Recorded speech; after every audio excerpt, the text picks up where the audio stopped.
Hey guys, welcome back to my channel. Knowledge Central. And yeah, you are actually in the middle of a series where I try to summarize, uh, to be more precise, tell three actionable insights from mostly self-improvement, self-help books. And the idea is to just juice down the important points. And yeah, also probably to let you guys know if the book is meant for you guys. Do you probably like enjoying reading these kind of books, or at least to grasp the idea behind these books? And this episode, we're going to talk about the how of happiness. And the word happiness itself is it's pretty you know nice to hear. People being happy, you yourself being happier uh, day after day. And the idea is, it's really important to find this. And second of all, a lot of people also have this goal, or the back of their head, like they have to get more happier, or at least should be happy uh, in the future, preferably in the present as well, as much as possible. So the idea is to achieve this. And the author actually in this book kind of brings down to very simple, straightforward points. May not be easy to actually do it consistently, but the idea is it's pretty clear. And I think you might also probably know this.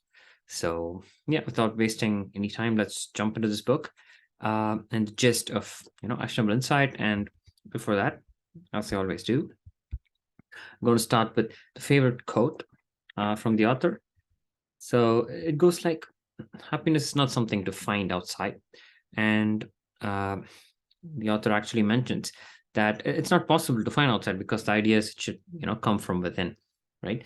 So, and the same goes for a lot of things as well in life. And it's pretty direct, at the same time it's pretty deep. Like things like, for example, balance. When people try to find balance outside, I have this philosophy that it just has to be created by us, right? With more higher priorities, more stricter rules, the ability to say no, focusing on what's more essential, etc., etc. So the idea is, instead of trying to find it outside, or trying to find from the other things, the author actually tells it starts from within, right? And it's just a really important thing to take in before the start, right? It's really important. It's not outside, it's within us, and you need to believe in that. So starting with the actionable insights, pretty much a lot of actionable insights, but then I'm going to just summarize top three, pretty key ones, which I really liked and resonates with me as well. The first thing is, it's pretty clear from scientific studies that genes play a huge role. But the important fact here is to understand that it's not the only one, right?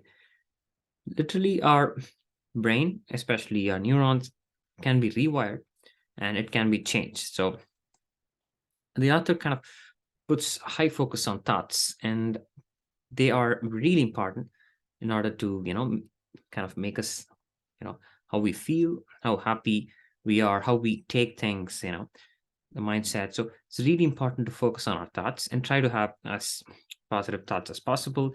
The idea is to not be delusional, not be totally ignoring the downfalls, pitfalls, etc., etc. But the idea is to think positive in any situation.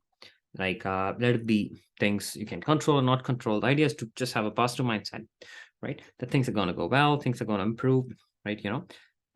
You'll be able to find the problem, solution, dissect, and then see which is in your control, and then optimistically try to solve that. If it's not in your control, why worry about it? It's not in your control. Like, for example, weather. The idea is to take things in a more positive, optimistic manner as much as possible, and that changes everything. That shifts literally a lot of things. And it kicks in motivation to solve, or get better, etc., etc. So it all starts with thoughts, and I feel that's really crucial to uh, see life, how it goes, and every day and future, etc. So again, the book exactly doesn't say how to improve your thoughts and how to focus on that, but there are a lot of ways to actually streamline your thoughts. That the book clearly specifies. And that's our next important point, where there are multiple practices which can make us, happier. And this is proven, right? And one of the easiest and straightforward things to do is being grateful. And I've talked about this in multiple other videos and other books, which, I touch upon, is being grateful. You need to be showing the gratitude of what you have. And millions, let's say billions of people currently don't have what you are experiencing. I mean, literally, if you're able to use social media like YouTube, say for example, you're able to see this video, you're a much more privileged part of the people. And there are a lot of people in the world who do not have the privilege, and I'm not happy about it. The idea is to within yourself, be happy that you've got to live another day. You've got to live under a shelter. You've got to eat food today. You're not going to sleep hungry today. So those are all the minute things which I'm always eternally grateful for. That's period. And people have different ways of being grateful, right? Especially when you go to bed, that is probably the best time, because you kind of sleep and then get into this subconscious part of your brain, which kind of feels happy when it kind of transitions. And it's a huge topic to discuss, the power of subconscious mind. Actually, this is a book of another name, probably we can discuss later, by Joseph Murphy, where he talks about the hidden power of subconscious mind. So, and another best time to be grateful is also when you wake up. So the idea is to have this practice, and trust me, it's a literally a life changer. It might seem simple. Okay, fine. Start with 3 things you're grateful for every day, but months, like 6 months, 1 year down the line, you will change the shift. And this actually keeps you happy throughout the day. Like when you feel happy, okay, fine, I've got to spend time with my friends, I've got to spend time with my family. I am grateful that I had amazing meals today. I'm grateful that I had the opportunity to say for example complete a project, etc., etc., etc. And there are a million things, right? It's just top few. And this practice can literally change or shape the way you see your life, definitely in a happier way. That's again proven scientifically, kind of proven as well. And finally, apart from your thoughts and practices of being grateful, there are also a few things, straightforward things, which makes you happy, but it's a little challenging to do it consistently. This is what I told at the start. And this is a series of activities, right? And first and foremost, I always tell is physical activity. We need to move. Movement makes us happy. Let it be walking, let it be cycling, let it be jogging, doesn't matter. But the idea is to pump your adrenaline and make sure through the action you get the dopamine. And if you have probably noticed in our previous video, if you've not watched, it's about dopamine nation, where we are trying to kick in dopamine through the action, by doing a physical activity, and that's going to kick in all the feel good hormones, at least dopamine and endorphins, and which is a basic scientific fact that it's going to make you healthier, right? Sorry, make you happier, definitely healthier as well. Your cardiovascular organs, your heart, lungs, everything, of course, healthier. So not wrong, but the focus of this video is happier. And then dopamine is a direct correlation with happiness, but the idea is to get the dopamine in the right way. That's really important, which should be healthier in the long run, right? And thinking long term is really important, because there are a lot of things which can give you happiness in short term. And this book, or I am totally not talking about anything which gives happiness in short term, might not be really healthy for you, right? For example, chocolate, for example, things like alcohol, say for example, anything which gives you happiness in a short term might not be really healthy, not recommended, of course, for long term, but occasionally, again, it's subjective. So the idea is here, first thing is exercise. Any form of exercise would do, like even speed walking, doesn't matter, jogging, hitting the gym, everything. Especially if you ask people who go to gym, they will actually have this experience of feeling happy, not even at the end of the workout. literally 5 to 10 minutes after starting the workout, you will see these hormones kicking in, right? It's just the start. And once you cross the boundary, trust me, the feel good hormones are going to start flowing. Next one is, again, scientifically proven. Lots and lots and lots of people talk about it.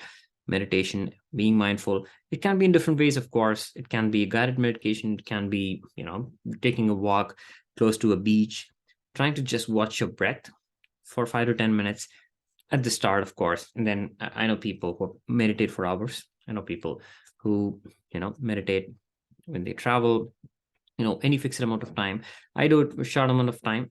I try to do it every day, but then the idea is to also keep getting bigger and bigger and bigger. This also helps us to focus, get more, clear vision of our day. So the start of the day, it's really nice to have a quick workout, have a meditation, and literally, you know, these two are gonna go a long way.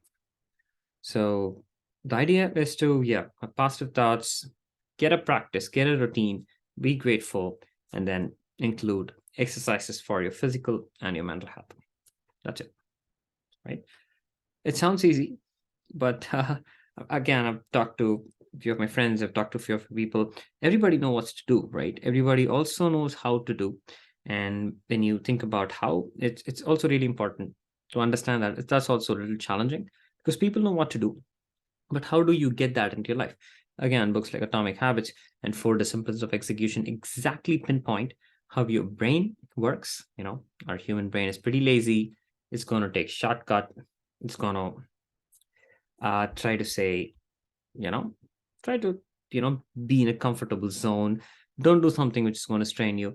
Things like that, right? So how to rewire your brain, and then Atomic Habits exactly tells, tap into your loop, right? It's called habit loop, and it has 4 steps and etc. etc. I've talked about Atomic Habits as well in one of the previous videos.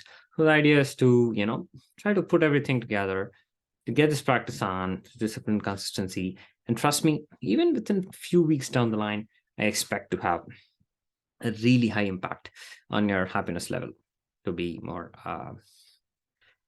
precise. So with that, I think, these rituals and practices, short, 100% gonna make you more happy. So why wait, and let's start doing it. So I hope you enjoyed this video, and let's get some good vibes and have a wonderful and amazing day ahead. And let me know in the comments if you want to listen to another genre of books, or if you have any questions, if you have some contradicting thoughts, you know let's discuss in the comments, and feel free to like and subscribe, of course, for more videos, and I'll try to keep it coming. So that's it, and see you guys soon in another video. Bye bye.